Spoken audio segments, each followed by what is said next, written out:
વિદ્યાર્થી મિત્રો, આજે આપણે ધોરણ 7ની અંદર વિષય વિજ્ઞાનની અંદર અસાઇનમેન્ટનું સોલ્યુશન કરવાના છીએ। આગળની વિડીયોમાં આપણે પ્રશ્ન 3 સુધી સંપૂર્ણ સોલ્યુશન કરી ચૂક્યા છીએ અને પ્રશ્ન 4નો પણ સોલ્યુશન કરી ચૂક્યા છીએ।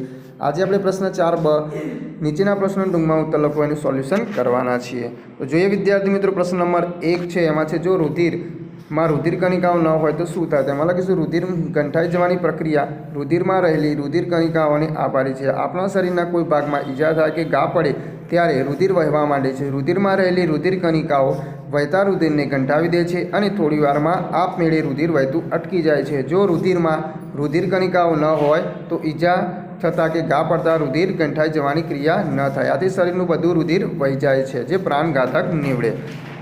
એના પછી જોઈએ આપણે પ્રશ્ન 2 છે, એમાં છે રુધિરના ઘટકો જણાવી તે દરેકના કાર્ય લખો। રુધિરના ઘટકો અને કાર્યો નીચે મુજબ છે। એમાં છે પહેલું રુધિર રસ, તો તે શરીરના પોષક દ્રવ્યોનું વહન કરે છે। રક્તકણો તે શરીરના કોષોમાં ઓક્સિજન પહોંચાડે છે। શ્વેતકણો તે શરીરનું રોગ સામે રક્ષણ કરે છે। રુધિર કણિકા તે રુધિરને ગંઠાઈ જવાની ક્રિયામાં મદદ કરે છે। એના પછી છે પર્ણરંધ્રોના 2 કાર્યો લખો। તેમાં લખીશું પર્ણરંધ્રોના કાર્યો નીચે મુજબ છે। એમાં છે વનસ્પતિમાં પર્ણરંધ્રો દ્વારા બાષ્પો દૂર કરીને બાષ્પોત્સર્જનની ક્રિયામાં પર્ણરંધ્રો અગત્યનો ભાગ ભજવે છે। વનસ્પતિ પ્રકાશ સંશ્લેષણની ક્રિયા અને શ્વસન ક્રિયા દરમિયાન વાતાવરણીમાં મદદરૂપ થાય છે।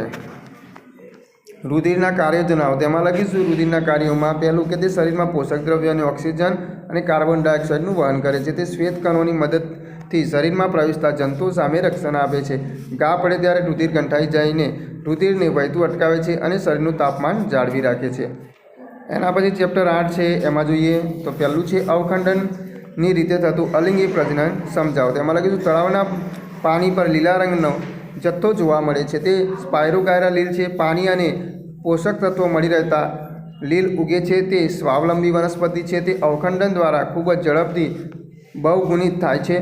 લીલનો તંતુ 2 કે તેથી વધુ ટુકડાઓમાં તૂટે છે। આ નવા તંતુઓ તરીકે વ્યક્તિગત સજીવ તરીકે વિકાસ પામે છે। સ્પાયરોગાયરા એક પ્રકારની લીલ છે, તેમાં અવખંડનની રીતે અલિંગી પ્રજનન થાય છે। એના પછી કલિકા સર્જનની રીતે થતું અલિંગી પ્રજનન સમજાવે। એમાં લખીશું ઈસ્ટ એક કોષી સજીવ છે, તે કલિકા સર્જન દ્વારા અલિંગી પ્રજનન કરે છે।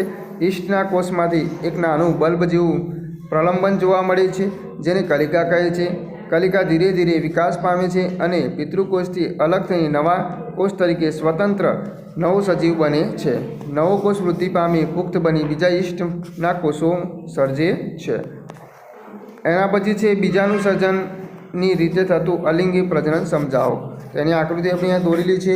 બીજાનું દાનીમાં બીજાણુ ઉત્પન્ન થાય છે। આ બીજાણુ મુક્ત થઈ હવામાં તરતા રહે છે। તેમને અનુકૂળ પરિસ્થિતિ મળતા તે સ્થાને અંકુરન પામી ઝડપથી વૃદ્ધિ પામે છે। મ્યુકર પ્રકારની ફૂગ અને હંસરાજ બીજાનું સર્જન દ્વારા અલિંગી પ્રજનન કરે છે। એના પછી જે કલમ કરવાની રીત સમજાવો। તેમાં લખ્યું છે ગુલાબ કે ચંપાની ડાળીને ગાંઠથી કાપીને આ ટુકડાને જમીનમાં રોપવામાં આવે, તેમાંથી તેનો છોડ વિકાસ પામે છે।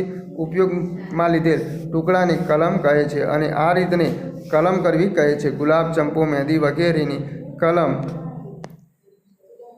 રોપી છોડ ઉત્પન્ન કરી શકાય છે। આને વાનસ્પતિક પ્રજનનની કૃત્રિમ પદ્ધતિ કહે છે। એના પછી છે પુષ્પના પ્રજનન અંગોની આકૃતિ દોરો।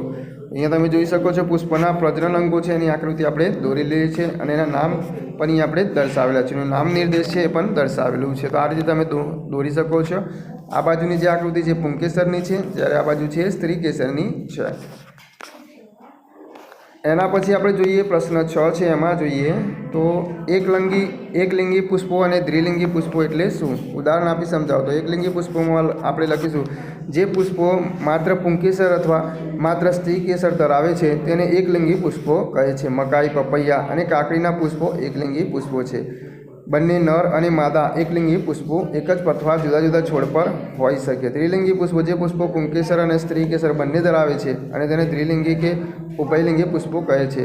સરસવ, ગુલાબ, પેટુનિયા, ધતુરો, જાસૂદ વગેરે વનસ્પતિના પુષ્પો ત્રિલિંગી પુષ્પો છે।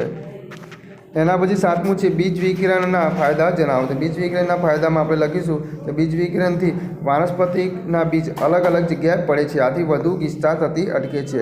પછી છે બીજના ફેલાવાથી અલગ અલગ જગ્યાએ વનસ્પતિ ઉગે છે, તેથી વનસ્પતિને સૂર્યપ્રકાશ, પાણી અને પોષક દ્રવ્યો યોગ્ય પ્રમાણમાં મળી શકે છે. એના પછી 9મો ચેપ્ટર છે. એમાં પહેલો પ્રશ્ન છે કે પહેલાંના સમયમાં ઘડિયાળ ન હતી ત્યારે લોકો સમયનું માપન કેવી રીતે કરતા હતા. તેમાં લખીશું પહેલાંના સમયમાં લોકો માત્ર પડછાયો જોઈને દિવસમાં આશરે કેટલો સમય થયો તે કહી શકતા હતા. આપણા પૂર્વજોએ નોંધ્યું હતું કે કુદરતમાં બનતી ઘણી ઘટનાઓ ચોક્કસ સમયગાળે પુનરાવર્તન કરે છે. ઉદાહરણ તરીકે તેમણે શોધી કાઢ્યું કે એક રોજ સવારે સૂર્ય ઉગે છે. એક સૂર્યોદય બાદ બીજા સૂર્યોદય સુધીના સમયગાળાને એક દિવસ કહે છે. તે જ રીતે એક અમાસ પછી બીજી અમાસ વચ્ચે માપેલા સમયગાળાને એક માસ કહે છે. સૂર્યની ફરતે પૃથ્વીને એક પરિક્રમણ પૂર્ણ કરવા માટે લાગતા સમયગાળાને એક વર્ષ તરીકે નક્કી કરવામાં આવ્યો. આ રીતે પહેલાંના લોકો સમયનું માપન કરતા હતા. એના પછી અંતર સમયના આલેખના ઉપયોગો લખો. તેમાં લખ્યું છે પહેલો કે આપેલ સમયગાળાના કોઈપણ સમય પદાર્થનું સ્થાન નક્કી કરી શકાય છે. બીજું, આલેખ પરથી ગતિ નિયમિત છે કે અનિયમિત છે તે નક્કી કરી શકાય છે. નિયમિત ઝડપથી ગતિ કરતા પદાર્થની ઝડપની સરખામણી કરી શકાય છે. ચોથું, એકમ સમયગાળા દરમિયાન કપાયેલા અંતર મેળવી ઝડપથી ગણતરી થઈ શકે છે. એના પછી ત્રીજો પ્રશ્ન છે. એમાં છે અંતર સમયના આલેખમાં એક્સ અક્ષ પર સમય અને વાય અક્ષ પર અંતર કેમ દર્શાવવામાં આવે છે. તો અમે લખીશું આપણે કે સામાન્ય રીતે એક્સ અક્ષ પર સ્વતંત્ર રાશિ અને વાય અક્ષ પર પરતંત્ર રાશિ દર્શાવવામાં આવે છે. અંતર સમયના આલેખ માટે બે ભૌતિક રાશિઓ સમય અને અંતર.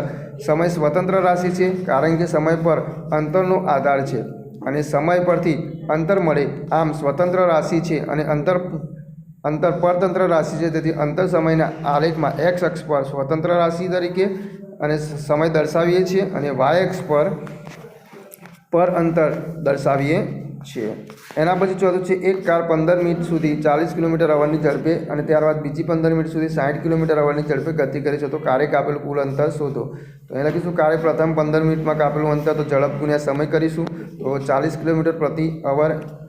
તો અહીંયા થશે 15/60 એટલે 10 કિલોમીટર આવશે. તો કારે બીજી 15 મિનિટમાં કાપેલું અંતર બરાબર ઝડપ ગુણ્યા સમય, અહીંયા 60 કિલોમીટર અંતર ગુણ્યા 15/60 તો અહીંયા આવશે 15 કિલોમીટર. કારે કાપેલું કુલ અંતર બરાબર 10 કિલોમીટર વત્તા 15 કિલોમીટર એટલે 25 કિલોમીટર આવશે. એના પછી સુરેશ સાયકલ પર તેના ઘરથી 15.5 મિનિટમાં પહોંચે છે. જો સાયકલની ઝડપ 2 મીટર પ્રતિ સેકન્ડ હોય તો તેના ઘરથી શાળા વચ્ચેનું અંતર શોધો. તો લીધેલ સમય અહીંયા 15 મિનિટ, તો 15 ગુણ્યા 60 કરીશું, સેકન્ડ આવશે 900 સેકન્ડ. તો સાયકલની ઝડપ 2 મીટર પ્રતિ સેકન્ડ છે, તો ઘરથી શાળાનું અંતર બરાબર સુરેશે કાપેલું અંતર બરાબર ઝડપ ગુણ્યા સમય અને ઘરથી શાળાનું અંતર તો 2 મીટર પ્રતિ સેકન્ડ ગુણ્યા 900 અહીંયા આવશે 1800 મીટર ભાગ્યા 1000 કિલોમીટર કરીશું બરાબર 1.800 કિલોમીટર. તો ઘરથી શાળા વચ્ચેનું અંતર આપણને આ રીતે મળશે 1.800 કિલોમીટર. પછી જે એક વાહન સુરેખ માર્ગ પર શરૂઆતની 15 મિનિટ સુધી 48 કિલોમીટર/ની ઝડપે અને ત્યારબાદ પછીની 15 મિનિટ સુધી 56 કિલોમીટર/ની ઝડપે અચળ ઝડપે ગતિ કરે છે. તો વાહનની સરાસરી ઝડપ શોધો. તો અહીંયા આપણે આ રીતે જવાબ લખી દઈશું કે 15 મિનિટમાં 48 કિલોમીટર/અવર ઝડપે, પછીની 15 મિનિટમાં 56 કિલોમીટર/ની ઝડપે. અહીં સમયગાળા સમાન છે. જો સમયગાળા સમાન હોય તો સરાસરી ઝડપ અંતર શોધ્યા વગર મળે. તો સરાસરી ઝડપ બે ઝડપોની સરાસરી જેટલી ઝડપ. અહીંયા આવશે સરાસરી ઝડપ બરાબર 48 કિલોમીટર/અવર વત્તા 56 કિલોમીટર/અવર ભાગ્યા 2. તો 48 અને 56નો આપણે સરવાળો કરીશું એટલે 104 અને ભાગ્યા 2 કરીશું એટલે 52 કિલોમીટર/અવર આવશે.